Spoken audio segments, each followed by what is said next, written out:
After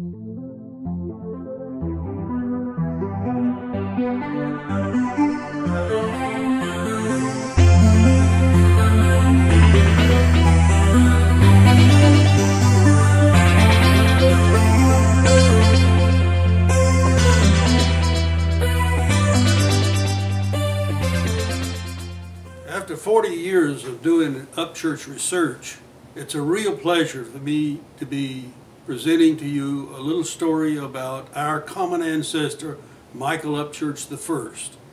Our Upchurch family in America has the unique advantage of having all American Upchurches, without much exception, descending from this one person. He was a 14-year-old indentured servant when he came to America in 1838 to Surry County, Virginia. Many of you will know a little bit about what an indentured servant was like, but we'll pass on beyond that, just to say that he did have to earn his way to get to be a more or less free person in America after 7 years of indentured work. Now, he was born in England in 1624 in Huntingdonshire, and we have a great deal to tell about this individual, and what I'm telling you today is just a brief sketch of what Michael Upchurch I was like. He not only is unique in that he is the head of all American Upchurches, or people who married into the Upchurch family and had children who perhaps did not have the name Upchurch because they descended from an Upchurch female. Now, when we first came upon Michael, there was a very exceptional thing that we learned about him. And this would be something that all of you Upchurches and Upchurches descendants can brag about. And that is that he wrote 4 letters back to England in the 1650s to his various associates in England, one of which was his father. And you know, the unusual thing is that those actual letters have been preserved in Cambridge University, and would you believe I have been there and held those letters in my hand.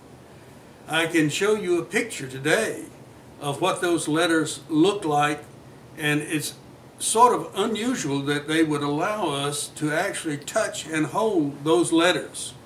Now, Michael himself did not write those letters because he could not write. However, he described those letters and had it copied for him. I have also led a group of people to England to see those letters, and we have a picture of those people who are standing looking at the letters in Cambridge University. But if we return to America and think about Michael Upchurch I, he has some other unique aspects. One of these is written about in the Upchurch book written by Annabelle Luter West, who wrote the first definitive book of the Upchurch family.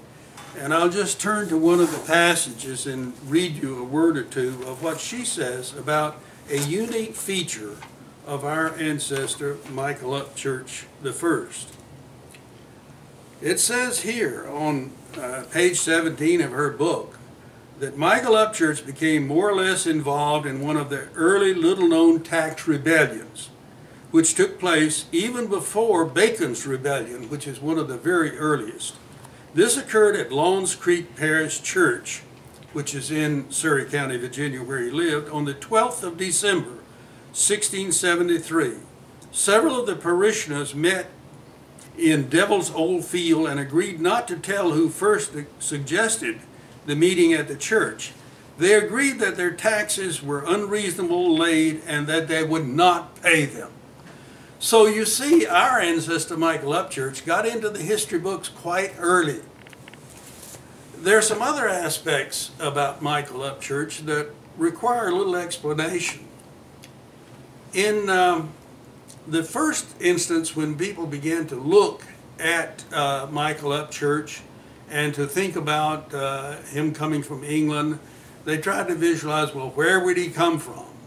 And I can tell you that 2 mistakes were made about where Michael came from. And I'd like to explain a little bit about what those mistakes were.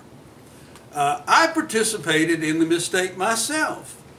It so happened that in 1964, while I was a professor at North Carolina State University, I had been invited to give a talk on weed control research, something I had sort of become proficient in, at the Brighton Weed Control Conference in England. Now, it so happens that I had a consultantship with the Shell Development Company at that time, and I visited their laboratories at Sittingbourne, Kent, which is just east of London on the Thames River. And while I was there, it occurred to everyone to say to me, there's a place called Upchurch quite near here. And I was so excited about that. And they provided a driver to take me to this place called St. Mary's Church at Upchurch. Now, I have written about that in the Upchurch Bulletin, and I'll tell you more about the Upchurch Bulletin at some other time. But in Volume 1, Number 3, July 1980, I published a photograph of St. Mary's Church, which I had gotten through another early Upchurch researcher, who was Mary Lucy Tidd. And in this place, Upchurch, which is on the Medway River that runs into the Thames River, the name Upchurch rings a bell, and everyone jumped to the conclusion that maybe that's where all we Upchurches came from. Now, I can tell you with good authority that no one has ever found any evidence whatsoever that an Upchurch ever lived in Upchurch, England, in Kent on the Medway River. So that's one place we got it wrong. But that wasn't enough. We all got it wrong again. Because these 4 letters that Michael wrote back to England went to a place called Little Gidding, everyone jumped to the conclusion that that's where Michael came from, in Little Gidding. And we spent several years exchanging records, and the authors who first wrote about the Upchurches said, well, Michael Upchurch came from Little Gidding. And there's a special story about what a unique place Little Gidding is. But it turns out that that's not where he came from at all. But there is a reason that the letter went there, and that is that the Farrar family, who was very prominent and who were in possession of Little Gidding and had a great ecclesiastical retreat there, were also interested in America. And they wanted to get information from America as to what situations were really like. So they created a questionnaire and sent to the states, the colonies as they call them at that time, and they asked people to tell how things were in the colonies. So Michael wrote his letter back, and it was naturally addressed to the Farrar family at Little Gidding. So we all discovered that Michael came from Little Gidding, but not so.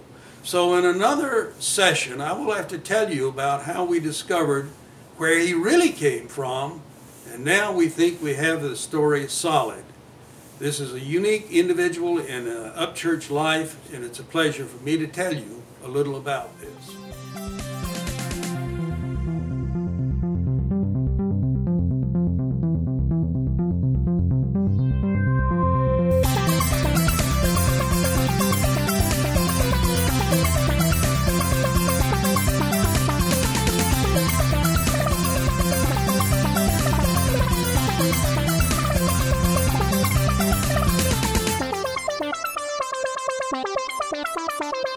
Thank you.